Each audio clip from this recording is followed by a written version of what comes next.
पुरी जिला youth hostel परिसर मध्य ओडिशा ग्राम्य उद्योगी महासंघ तरफरु एक बैठक अनुष्ठित करा जायथिला। एथिरे समस्त जनसेवा और मो सेवा केन्द्रर भाई और भौणी माने सहयोग करने सह समस्त विषय रे आलोचना करी निजर मतामत रखिथिले। सबुठारु बड़ कथा समस्तंकु नै एक रेजिस्ट्रेशन प्रक्रिया मध्य आरंभ होइथिबार देखिबाकु मिलिथिला।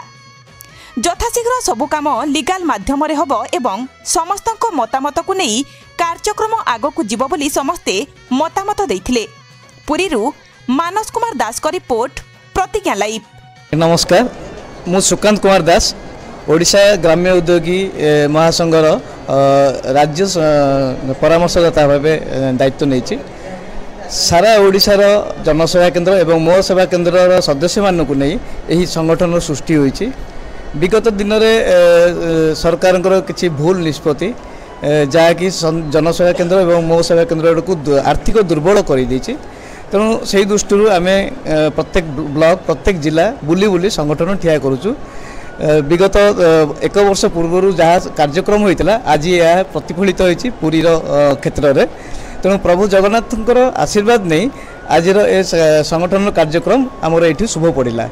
तो आसंता दिन में आम यहीपरि भाव जोनाल वाइज विभिन्न जिला को मिसई ओडिशा को चारि भाग में विभक्त करी विभिन्न जोनाल वाइज मीटिंग करूँ एवं चयनकर्ता विभिन्न कार्यकर्ता को लेकिन संगठन सृष्टि होती। तो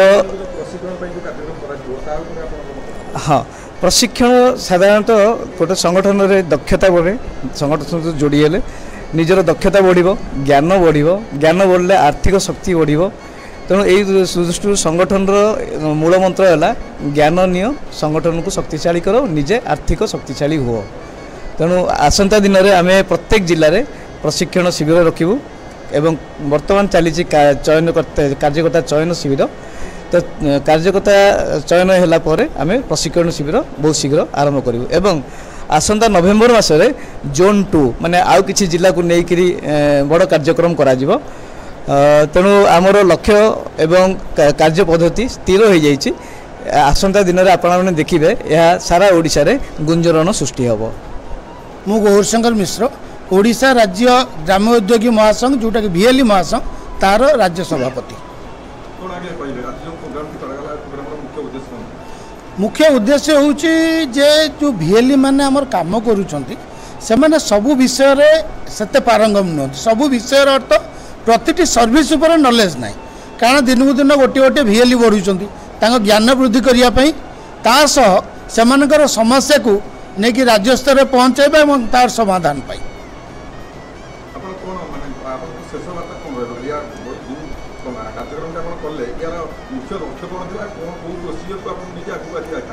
यार लक्ष्य गोटे जिनस जे अनेक अनुष्ठान गढ़ी उठुची, अनेक अनुष्ठान गली पड़ुची, तापाई प्रकृति जब गोटे अनुष्ठान बढ़िया दरकार तार चेर मजबूत हवा दरकार। आ चेर माने निजर संविधान, भारतर संविधान सेतिकी शक्त बोली आम आज पर्यंत आगू को चलचे एवं दरकार पड़े ताकू संशोधन करचे। ठीक सेमती VLE महासंघर संविधान जो तैयारी सेगुड़िक हूँ कौन ना संगठन प्रत्येक सभ्यर निजर अधिकार विषय रे निजे जानिबा एवं तांका दाबी की सरकार पाखे उपस्थापन करवा।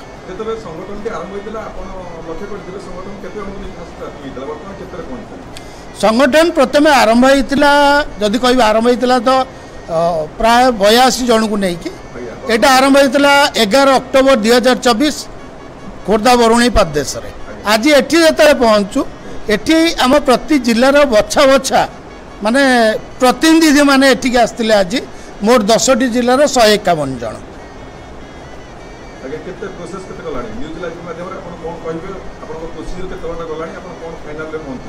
आमर गोटे लक्ष्य थिला जे प्रति VLE पाखे ज्ञान पहुँचेबा, से आज आम योजना प्रस्तुत हो सारी एवं आगामी 2 सप्ताह भितर प्रति रविवार गोटे जिले में आमर आरंभ हो से स्वतंत्र प्रशिक्षण कार्यक्रम नयागढ़ जिलूर आरंभ हो एवं ओडिशार 30टा जिले में कार्यक्रम आमर आरंभ हो जो थे कि VLE माने CSC पोर्टाल MSK पोर्टाल थिबा सबू सर्विस उपर जानिबे। ता सहित से माने बेले बेले जो असुविधा पड़ुछंती जिओ टैगिंग होउनी बा पैसा उठेला बेले भी समस्या होची लोकंकर तार समाधान पई शिक्षा दिया। आज्ञा